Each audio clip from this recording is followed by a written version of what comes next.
If a man is in a position where he has a tendency to overlook his own needs and to focus on his mother's needs, this is going to mean that he will neglect most of his life, and he is unlikely to have much of a life himself. But although living in this way is not going to be serving him, it can just be what is normal. And this will then stop him from taking the steps that he needs to take to change his life.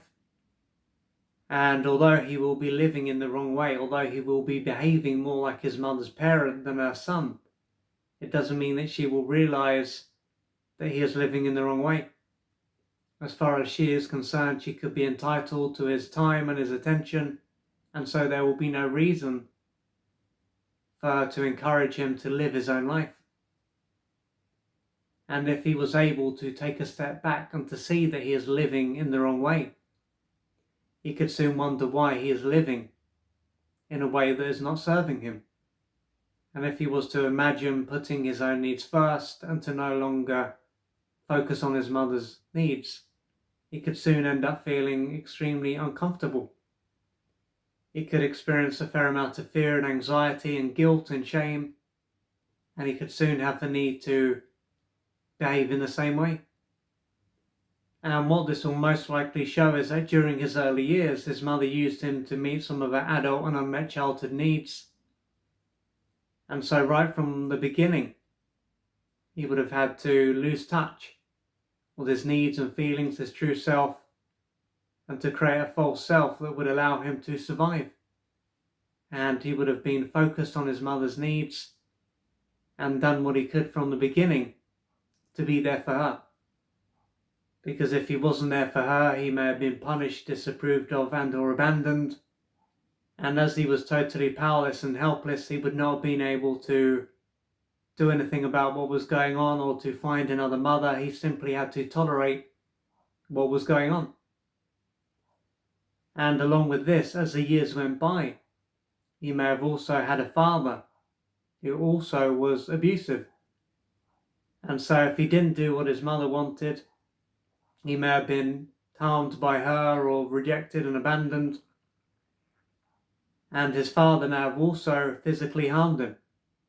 And so although his father was also an adult, he may have behaved more like his mother's servant.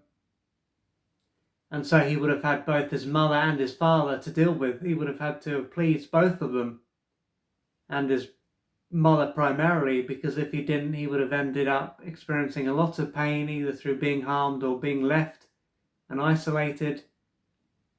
And so many years will have passed since he was a powerless and dependent child, an infant, but he will still be carrying the pain that he experienced back then, and deep down he will still see life in the same way.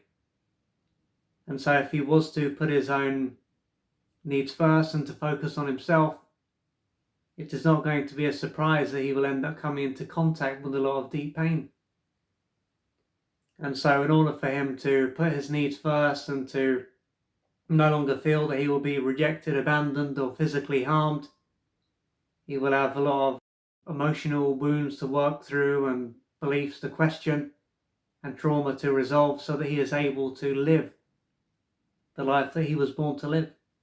So if you can relate to this, you can see that you were harmed by both your mother and your father in different ways, and perhaps the same ways.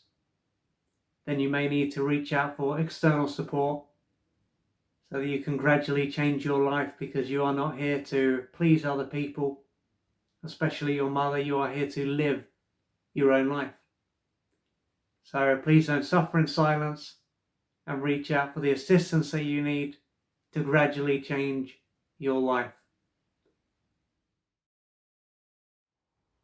If you would like to find out more about the services that I offer, please go to www.oliverjrcooper.co.uk or email me at info@oliverjrcooper.co.uk, and I'm looking forward to assisting you on your journey.